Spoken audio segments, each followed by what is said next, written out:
On January 12th, the United Coalition Forces of the USA, United Kingdom, Australia, Bahrain, Canada, and the Netherlands launched over 100 deadly strikes targeted at eliminating a number of strategic positions of Yemeni Houthi.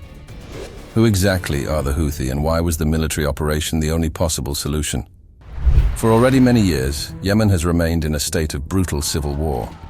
Houthi, a Shia Islamist political and military organization created in 1990, has since then been in violent opposition to the legitimate Yemeni government. In 2014, the tension reached its peak, and a group of Houthi insurgents backed up by Iran stormed the capital and took control of the government. What followed was the creation of the coalition of Gulf states, led by Saudi Arabia, whose aim was to oppose the Houthi rebels and bring back the legitimate president. This is not surprising, given the fact that Iran, who were de facto the masters of Houthi, have for years been competing for dominance in the Arab and Muslim world with Saudi Arabia. The intrusion of Saudi Arabia and the United States allowed to push back the Houthi and liberate most of the country to the south to be governed by the legitimate Yemen government. However, the largest and most important capital city, Sana'a, up to this day, continues to be held by Houthi terrorists. The conflict has inflicted devastating damage on the Yemeni civilians, making Yemen the world's worst humanitarian crisis. It is estimated that by 2022, as many as 377,000 people were killed, with many deaths being the result of severe starvation and lack of health services. Currently, nearly 5 million are at risk of famine, with over 1 million suffering from a cholera outbreak. The Houthi rebellion brought Yemen to a total humanitarian catastrophe. Crimes and human rights violations committed by the Houthi militia against civilians have been a daily occurrence in Yemen. Kidnappings, torture of prisoners, bombings of houses, and the displacement of thousands of families are only some of the severe war crimes and human rights violations for which the Houthi militia is responsible. Crimes committed against women are particularly grave, amounting to murder, detention, kidnapping, and sexual violence.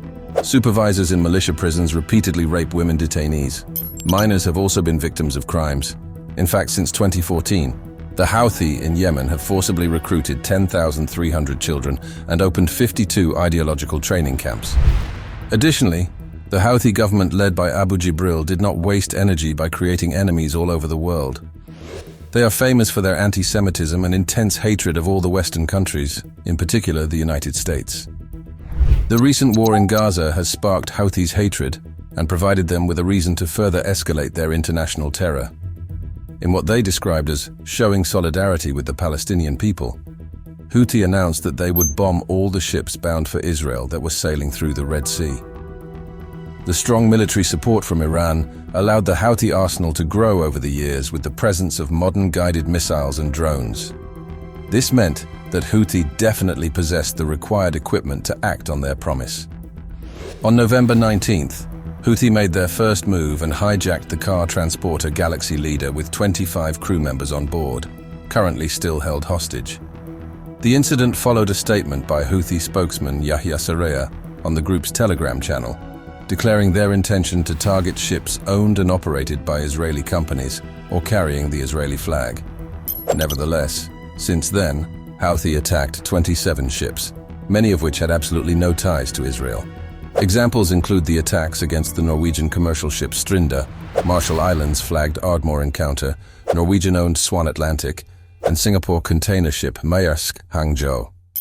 As a result of the attacks, commercial ships were forced to take a longer, costlier route around Africa, creating fears of a new bout of inflation and supply chain disruption. The price of Brent crude oil rose more than $2 on concern that supplies could be disrupted. Given the fact that 15% of global seaborne trade passes through the Red Sea, the Houthi terror could have a substantial negative effect on the economic state of many countries. A countermeasure was needed, and in December, the United States-led military multinational coalition launched Operation Prosperity Guardian to respond to Houthi attacks. The coalition currently has more than 20 members, of which 10 are anonymously involved. Combined Task Force 153 was assembled, which included aircraft carrier USS Dwight D. Eisenhower and its escorting Arleigh Burke-class destroyers USS Gravely, USS Laboon, and USS Mason. The other countries' vessels involved include the British destroyer HMS Diamond, with Denmark and Greece both announcing plans to send one frigate each. The United States and the United Kingdom repeatedly called upon the Houthi movement to cease attacks, including through a UN Security Council resolution that called upon the Houthis to cease attacks in the Red Sea on January 10th. Without witnessing any positive changes, the decision was final on January 11th. Simultaneously, 22 fixed-wing aircraft, including F-18S, took off from the aircraft carrier USS Dwight D. Eisenhower. During this first wave of strikes, over 60 targets in 16 separate locations were hit by more than 100 missiles. Approximately 30 to 60 minutes later, a second wave struck dozens more targets, in 12 additional locations using over 50 missiles. The targets included logistics centers, air defense systems, and weapons storage sites. President Biden made a statement following the strikes.